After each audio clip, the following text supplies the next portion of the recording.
क्या आपने कभी सोचा है कि कुछ लोग पहली ही मुलाकात में हमारा भरोसा कैसे जीत लेते हैं? वे न तो बहुत बड़े वादे करते हैं और न ही अपनी ताकत का दिखावा करते हैं। फिर भी लोग उनकी बातों पर आसानी से विश्वास करने लगते हैं। लेकिन क्या हर ईमानदार दिखने वाला व्यक्ति वास्तव में ईमानदार होता है? रॉबर्ट ग्रीन अपनी प्रसिद्ध पुस्तक 48 लॉज ऑफ पावर में कहते हैं, अपने लक्ष्य को निष्क्रिय करने के लिए चयनात्मक ईमानदारी और उदारता का प्रयोग करें। इसका मतलब क्या है? क्या यह लोगों को धोखा देने की सलाह है या यह इंसानी मनोविज्ञान को समझने का एक तरीका है? आइए इस नियम को गहराई से समझते हैं। इस नियम का सीधा अर्थ है कि सही समय पर दिखाई गई ईमानदारी और छोटी सी उदारता लोगों का विश्वास जीतने का सबसे प्रभावी तरीका बन सकती है। जब कोई व्यक्ति आप पर भरोसा करने लगता है, तो उसका संदेह कम हो जाता है और वह आपकी बातों को अधिक सहजता से स्वीकार करने लगता है। यही कारण है कि सफल व्यापारी, प्रभावशाली नेता और कुशल वार्ताकार अक्सर शुरुआत में छोटी-छोटी सच्चाइयों को स्वीकार करते हैं। वे कभी-कभी अपनी गलती भी मान लेते हैं। ऐसा इसलिए क्योंकि एक छोटी सच्चाई कई बड़ी बातों को विश्वसनीय बना देती है। यही मानव मन की एक महत्वपूर्ण विशेषता है।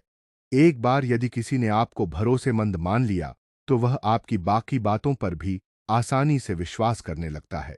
इंसान केवल तर्क से निर्णय नहीं लेता, बल्कि उसकी भावनाएं भी उसके फैसलों को प्रभावित करती हैं। जब कोई व्यक्ति हमारे साथ अच्छा व्यवहार करता है, हमारी मदद करता है या बिना किसी स्वार्थ के छोटी सी उदारता दिखाता है, तो हमारे मन में उसके प्रति सकारात्मक भावना विकसित होने लगती है।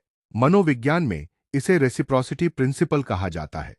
इसका अर्थ है कि जिसने हमारे लिए कुछ अच्छा किया है, हम भी उसके प्रति अच्छा व्यवहार करने की इच्छा रखते हैं। इसी सिद्धांत का उपयोग कई कंपनियां करती हैं। दुकानों में मुफ्त सैंपल दिए जाते हैं। रेस्टोरेंट कभी-कभी बिना किसी अतिरिक्त शुल्क के मिठाई परोस देते हैं। ऑनलाइन सेवाएं फ्री ट्रायल देती है। इनका उद्देश्य केवल उदार दिखना नहीं होता, बल्कि पहले विश्वास बनाना होता है। जब विश्वास बन जाता है, तो निर्णय लेना आसान हो जाता है।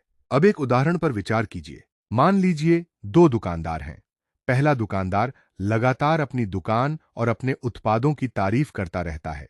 दूसरा दुकानदार ग्राहक से कहता है, यह उत्पाद अच्छा है, लेकिन यदि आपको अधिक टिकाऊ विकल्प चाहिए, तो यह दूसरा उत्पाद आपके लिए बेहतर रहेगा। अब सोचिए, ग्राहक किस पर अधिक भरोसा करेगा? अधिकतर लोग दूसरे दुकानदार को अधिक विश्वसनीय मानेंगे, क्योंकि उसने केवल बेचने की कोशिश नहीं की, बल्कि ग्राहक के हित को भी महत्व दिया। उसकी ईमानदारी ने विश्वास पैदा किया। इसी प्रकार, यदि आपका कोई मित्र अपनी गलती स्वीकार कर लेता है, तो अगली बार उसकी बात पर आपका विश्वास और बढ़ जाता है। छोटी सी सच्चाई बड़े विश्वास की नींव बन सकती है। लेकिन यही वह स्थान है जहां इस नियम को सबसे अधिक गलत समझा जाता है। कुछ लोग सोचते हैं कि इसका उद्देश्य लोगों को धोखा देना है। लेकिन यदि आपकी पूरी छवि केवल दिखावटी ईमानदारी पर आधारित होगी, तो एक दिन सच्चाई सामने आ ही जाएगी। और एक बार विश्वास टूट जाए, तो उसे दोबारा बनाना बहुत कठिन होता है। इसलिए इस नियम का वास्तविक उद्देश्य लोगों का शोषण करना नहीं, बल्कि यह समझना है कि विश्वास कैसे बनता है और लोग किस आधार पर दूसरों पर भरोसा करते हैं। यदि आप चाहते हैं कि लोग आपकी बातों पर विश्वास करें, तो केवल शब्दों से नहीं, बल्कि अपने व्यवहार से विश्वास अर्जित कीजिए। गलती हो तो स्वीकार कीजिए। जहां संभव हो, लोगों की मदद कीजिए। उदार बनिए, लेकिन केवल दिखावे के लिए नहीं, क्योंकि सच्चा विश्वास हमेशा ईमानदार व्यवहार से पैदा होता है। याद रखिए, भरोसा बनने में वर्षों लग सकते हैं, लेकिन एक झूठ उसे कुछ ही क्षणों में समाप्त कर सकता है।